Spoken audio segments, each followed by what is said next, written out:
Welcome back into the GSMC Sports Podcast. We've done a lot of basketball today, but we did have some NHL playoff action last night. Two best words in sports, Game 7 between the Edmonton Oilers and the Vancouver Canucks, where it was really all Edmonton for the first two periods of this game. They were getting out, putting tons of shots on Artur Shilovs, who could only do so much. Now, it was scoreless at the end of the first period, but there, specifically down the stretch of the first, seemed like the opportunity where the Canucks, if they were going to win this game, had to take advantage of, where they got a 4-minute minor. That is, the Oilers picked up a 4-minute minor for a Ryan McLeod high sticking, and it seemed like this was going to be the time for the Canucks to take over some momentum. But in those 4 minutes that extended through the end of the first period and then early into the second, they were able to get 0 shots on goal. I believe they had just 1, maybe it was 2 shot attempts, period.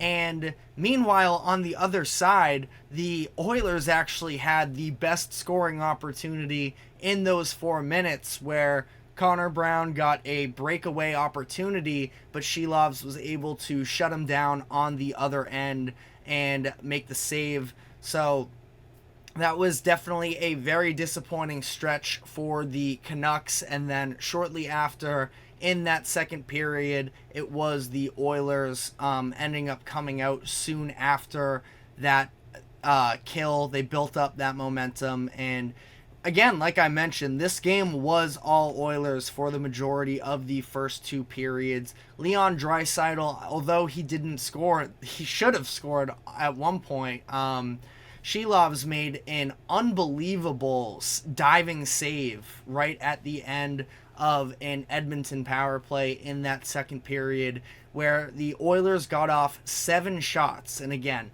7 shots in that 2-minute power play, in comparison to the Canucks not getting 1 shot on goal in 4 minutes.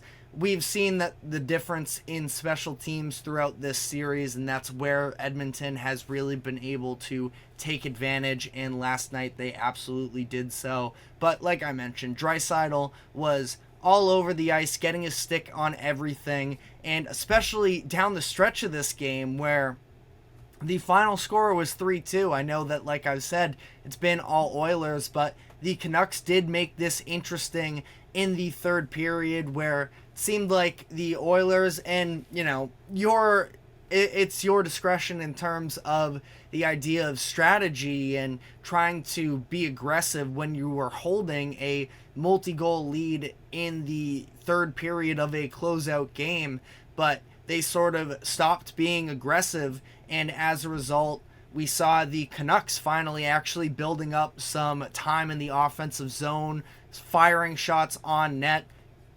We know that the goalie conversation has been a little bit prominent for the Oilers, where they made a couple different moves throughout the series because it hasn't been all too reliable for them.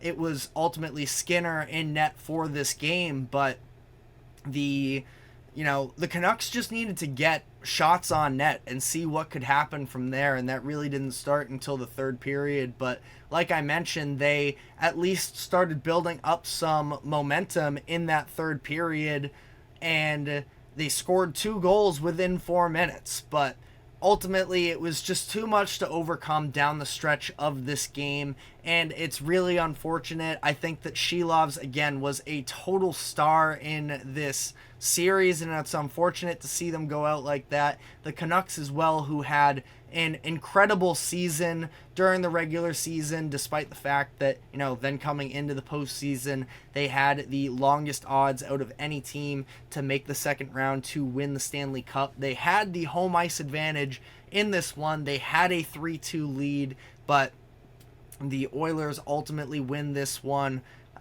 Game 6 and 7 wins for Edmonton was the first time in this series, actually, that any one team won consecutive games. So, gotta hurt for the Canucks to some degree. I think that their future is bright with them. They're obviously building something up there, but it is the Oilers now moving on, and they are going to be facing the Colorado, or the Dallas Stars. That game is going to take place on Thursday, game 1. That is, as things currently stand, the Stars are currently slight favorites, minus 125 favorites on DraftKings to the Oilers at plus 105. The Oilers, we know the top end talent that they have with some of their star scorers, and it seemed like this was actually a pretty quiet series as a whole for McDavid. Like I mentioned, though, Draisaitl, I think that was actually his first game in the postseason so far without any points. I could be wrong on that, but Nugent Hopkins as well, somebody that we know is a real impact player for the Oilers. And ultimately, predictions-wise, I don't know if I have all that much. I am a little bit more of a casual hockey fan, so I don't think I have any super hot takes as far as where this series is going to go. I think that the Oilers are going to have to do a better job of obviously not leaning quite as much on their power play, which has been tremendous for them. But we saw the Canucks, when they were able to have success, it was playing 5-on-5, and the depth of their lineups, the Oilers are maybe just a little bit more top heavy at the front of the top of their lines, that is. So I'm going to probably lean the Stars in this direction. They were able to get a little bit of extra rest. They were ultimately dominant against the Avalanche throughout their series in the second round against them. I think the Stars have just as good of a chance as anybody if you want to look to the overall Stanley Cup odds. The Stars are second only behind the Florida Panthers, who I gotta say, I was a little surprised to see that they were favored over the New York Rangers. Of course, big time for Rangers fans, obviously taking over a little bit of the overall hockey world, trying to be the first team since 2013 to win both the President's Cup trophy and the Stanley Cup trophy. But the Panthers are favored in this one, minus 150, despite the fact that they are going to be playing on away ice to start this one off. Could be in a hostile environment for Game 7, but that series is going to tip off on Wednesday, so definitely give us your thoughts on both of these series. But for now, we are going to be taking our final break, and when we come back on the other side, going to be diving into some MLB action from yesterday, and also want to touch on the Paul Skeens start that took place on Friday as he continues to show out in the beginning of his rookie career. So stick with us and we will be right back.